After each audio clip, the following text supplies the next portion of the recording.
বাঁশের ব্যবসা কিভাবে করবেন, কত টাকা ইনভেস্ট করলে কত টাকা প্রফিট হবে, আর হজে বাঁশ দেওয়ার প্রসেসটা কি, টিজিএ লাইসেন্স লাগবে কিনা, এই সম্পূর্ণ বিষয়গুলো শেয়ার করব। খুবই গুরুত্বপূর্ণ, এই ইনফরমেশনগুলো আপনাকে কেউ দিবে না। তো অবশ্যই ভিডিওটা শেয়ার করবেন। প্রথমে বাঁশের যদি আমরা প্রফিট হিসাব করি, আপনি হজে বাঁশ দিলে হজে এক মাসেই আপনার 1,20,000 থেকে 1,50,000 রিয়াল পর্যন্ত আপনার প্রফিট হবে। মানে হজ কোম্পানি আপনাদেরকে দিবে, গভর্নমেন্ট আপনাদেরকে দিবে। তো এখানে বাসের মডেল বুঝে আপনাকে দেওয়া হবে। যেমন আপনি 2020-এর মডেলের নিচে হলে আপনি একটু কম পাবেন, আপডেট মডেলগুলোতে অবশ্যই বেশি পাবেন।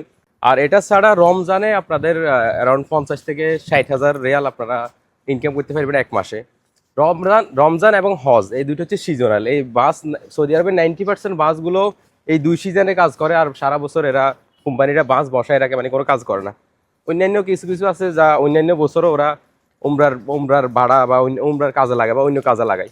কিন্তু নর্মালি এই ব্যবসাটা হচ্ছে সিজনাল। বাস যদি আপনি কিনেন, বিশেষ করে এখানে বাসগুলো আপনাকে একটু সেকেন্ড হ্যান্ড কিনতে হয়, মানে আপডেট মডেল আর কি, মডেল বুঝে কিনবেন।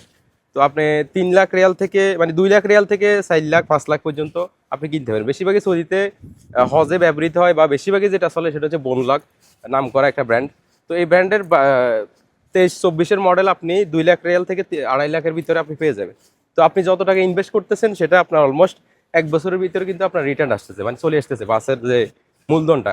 এটা আসলে খুবই প্রফিটেবল বিজনেস। এখন আমরা যদি কাগজপত্রের ব্যাপারে বলি যে টিজিএ লাইসেন্স লাগবে কিনা, জি অবশ্যই টিজিএ লাইসেন্স লাগবে।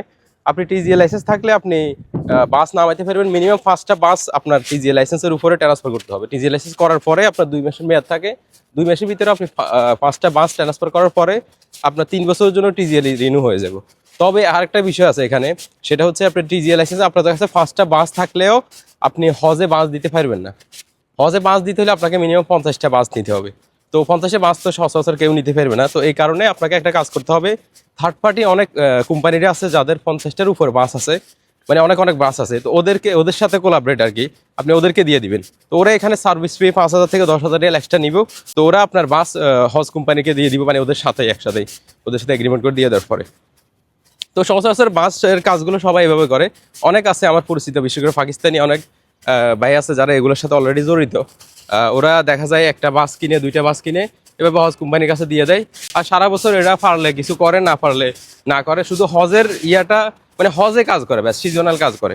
তো বাসের বিজনেস খুবই প্রফিটেবল, এবং বাংলাদেশিরা টোটালি এই ইন্ডাস্ট্রিতে নাই, মানে খুবই কম। পাকিস্তানি ইউমেনি মাস্ত্রিরা এই এটা নিয়ে মোটামুটি ভালো কাজ করতেছে বাস নিয়ে।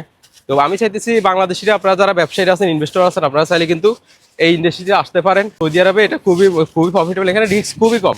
এটা মানে বাংলাদেশ না যে আপনার বাস অ্যাক্সিডেন্ট হবে, এখানে